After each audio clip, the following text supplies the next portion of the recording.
I'm talking about Michael Jordan's second appearance on NBC, where he's basically being interviewed by Mike Tirico.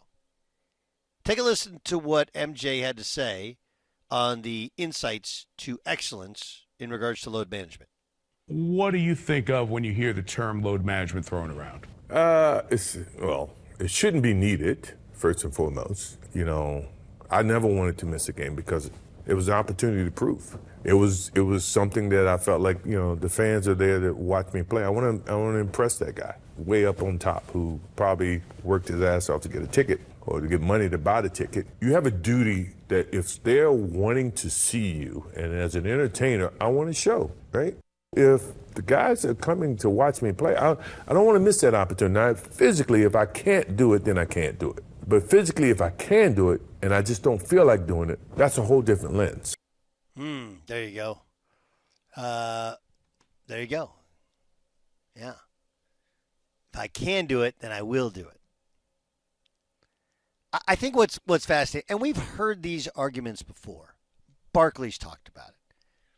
Shaq sort of talked about it. Right? He sort of talked about it. Every other former NBAer, is reliving their glory days, talking about back in their day they played 82 games. We would all agree it's different than Michael Jordan saying it. And we got the podcast. The podcast drops the start of the third hour of the show. So in an hour and an hour and 22 minutes? Hour and 22 minutes the podcast drops. Full hour podcast. Download it wherever you download podcasts. Just type in Doug Gottlieb Show. So we'll talk a little bit more about this. But Beyer, I think the only two winners in Jordan saying that last night, and he's obviously not the first, won't be the last to talk about it. The winners are Jordan himself and NBC. Because everybody's playing Jordan's comments. So Michael Jordan looks even more heroic as opposed to all the current players because he played 82 games. And NBC looks great because, hey, we hired Jordan and he said something. Regardless of whether or not most people have said this anyway, it's Michael Jordan saying something. I don't think the NBA wins because it makes the current NBA look kind of laughably soft and inept in comparison to the old NBA. Obviously, the current players don't win. Current stars don't win. I think the only winners are Jordan and NBC. I'm just glad that Jordan didn't give I wanted the fans to make sure that they could see me argument. While I know that may be a valid argument to some, I think that it takes responsibility off the players themselves. And Jordan just saying, I wanted to go out there and compete is all that the other NBA players need to know. I do think that there is a different time now where we weigh so much on championships, and maybe it's because of Michael Jordan that we do that, where it is trying to put yourself in the best possible spot to be able to win a championship. So I do think that argument from the other side is fair, but I just am glad that Jordan just took the responsibility and said, essentially, I'm a competitor. I didn't want to miss a game. I wanted to win at everything that I could. And I don't think that notion is prevalent in the NBA at this point.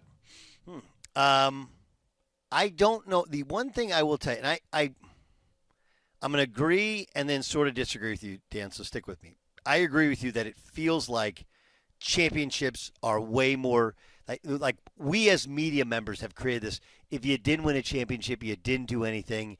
And while it was always a thing, it's even more so now than it's ever been before.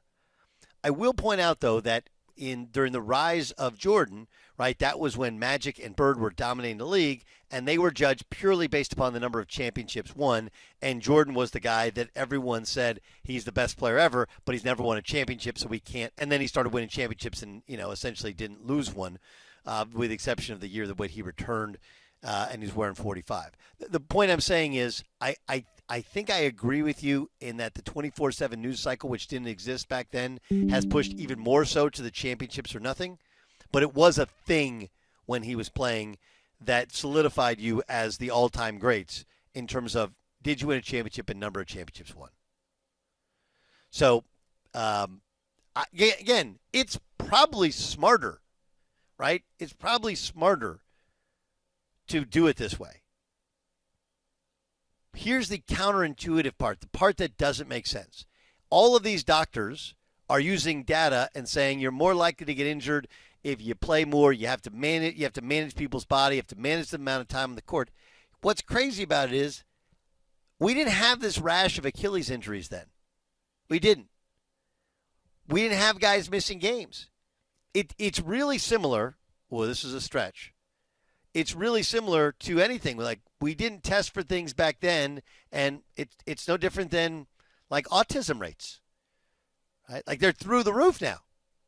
Yeah, but we didn't test for it. We didn't have a baseline, and more things are considered autism now.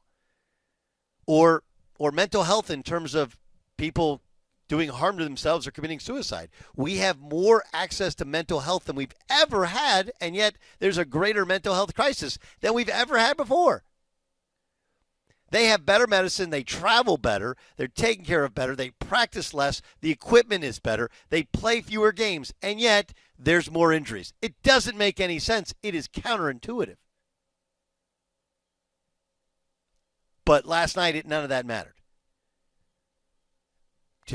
As people who don't like Jordan will point out, they're right here, that Jordan helped Jordan last night.